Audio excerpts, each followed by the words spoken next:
मसीह में प्रिय भाइयों एवं बहनों, आप सब लोगों के लिए परमेश्वर का संदेश जो परमेश्वर ने हम मनुष्यों को दिया है। इस संदेश में मैं आपको बाइबल के वचन से प्रभु यीशु के अंतिम भोजन के बारे में बताने जा रही हूँ। इस वचन को सुनकर आपको ईश्वर की आशीष मिले। प्रभु यीशु कहते हैं, यह वो रोटी है जो स्वर्ग से उतरती है ताकि मनुष्य उसमें से खाए और न मरे। जीवन की रोटी जो स्वर्ग से उतरी मैं हूँ। यदि कोई इस रोटी में से खाए तो सर्वदा जीवित रहेगा, और जो रोटी मैं जगत के जीवन के लिए दूंगा वो मेरा मांस है। इस पर यहूदी यह कहकर आपस में झगड़ने लगे, यह मनुष्य कैसे हमें अपना मांस खाने को दे सकता है। यीशु ने उनसे कहा, मैं तुमसे सच सच कहता हूँ, जब तक मनुष्य के पुत्र का मांस न खाओ और उसका लहू न पियो, तुम में जीवन नहीं।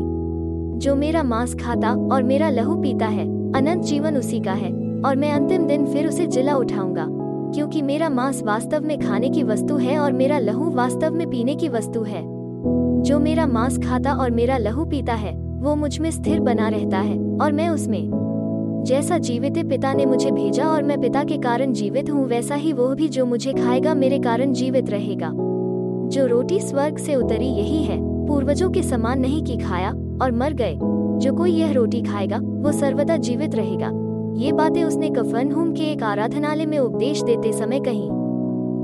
इसलिए उसके चेलों में से बहुतों ने यह सुनकर कहा, यह तो कठोर शिक्षा है, इसे कौन मान सकता है।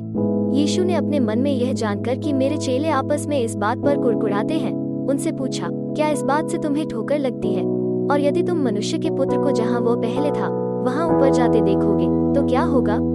आत्मा तो जीवनदायक है, शरीर से कुछ लाभ नहीं। बाइबल का वचन आगे कहता है, जो बातें मैंने तुमसे कही हैं वे आत्मा है और जीवन भी है। परंतु तुम में से कितने ऐसे हैं जो विश्वास नहीं करते? क्योंकि यीशु तो पहले ही से जानता था कि जो विश्वास नहीं करते वे कौन हैं और कौन मुझे पकड़वाएगा। और उसने कहा, इसलिए मैंने तुमसे कहा था कि जब तक किसी को पिता की ओर से यह वरदान न दिया जाए तब तक वो मेरे पास नहीं आ सकता। इस पर उसके चेलों में से बहुत सारे उल्टे फिर गए और उसके बाद उसके साथ न चले। तब यीशु ने उन 12 से कहा, क्या तुम भी चले जाना चाहते हो?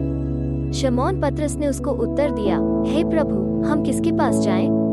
अनंत जीवन की बातें तो तेरे ही पास हैं, और हमने विश्वास किया और जान गए हैं कि परमेश्वर का पवित्र जन तू ही है।